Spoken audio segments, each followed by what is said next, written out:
it'd be damn nice if our homegrown teams start focusing on what's right. Everybody outside this state is bitching about this state. Governor, California has the nation's highest housing costs, highest gasoline prices, and highest utilities. Wage growth has been spectacular in the Silicon Valley, but not so much for areas along the coast and in some inland areas.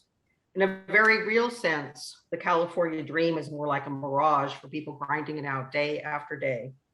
How do you make the case that you, as governor, can deliver the California dream to all Californians? Well, let's talk about what we also are number one in, Stephanie. And guys, forgive me, I know I'm a little pointed today, but I've been taking a lot from a few folks for a lot of months. So it's nice to be able to express myself too. But I do it with deep pride in this state as a Californian, not as I'm a future ex-governor. It could happen in a few weeks, could happen in a few years. But I love this damn state. We're number one in job creation, 10th pole of the American economy, 559,000 jobs. Eat your heart out, Texas, Florida.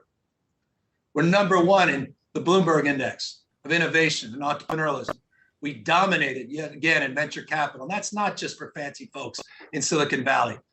That's pushing out the boundary to discovery and opportunity, innovation that advantages each and every one of us. 53% the nation's venture capital. Over 100 damn IPOs year to date in this state. $80+ billion budget surplus. 80+ billion, not that 76 billion. We had another $3.9 billion in new cash. We had better health outcomes in Florida and Texas and better economic outcomes. Our economy contracted at a more modest rate than Florida and Texas. Do you know, Stephanie, that middle-class families in Texas pay more taxes than middle-class Californians? Look that up. That's a fact. I don't know why that doesn't get more damn attention, because I care about working folks. That's a fact. I'm also proud of the fact that this state has almost tripled its earned income tax credit to allow working families to keep more what they're earning. I'm proud of the fact that 3/4 of tax filers are getting a tax rebate, the largest in American history, $12 billion. I'm proud of the fact that small businesses are getting $4 billion in grants, not loans. I'm proud of the fact we're paying 100% of back rent, 100% going back to April of last year, 100% through September 30th this year, 100% of your back utilities and back water bills, because you're right, those bills have stacked up. I'm proud of the fact, you didn't mention it, Stephanie, that most electric bills are lower in the state, even though our per unit costs are higher, which you're right to note.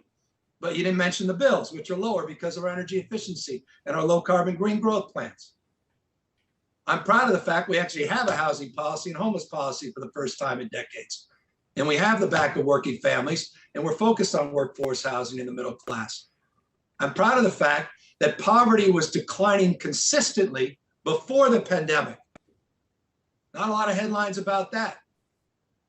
And let me close on this, because this is important, because we don't talk enough about blue collar jobs. You referenced it.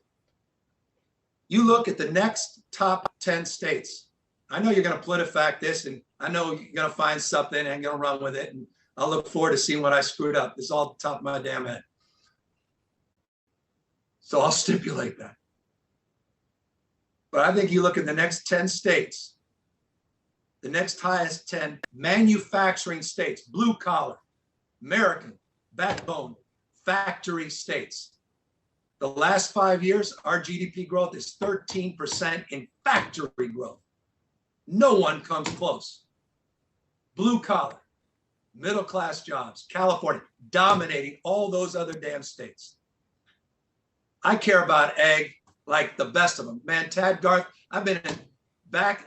Hell, I did a $6 billion signing ceremony in Nunez's back damn district on a bill he opposed to get broadband to every one of his damn constituents.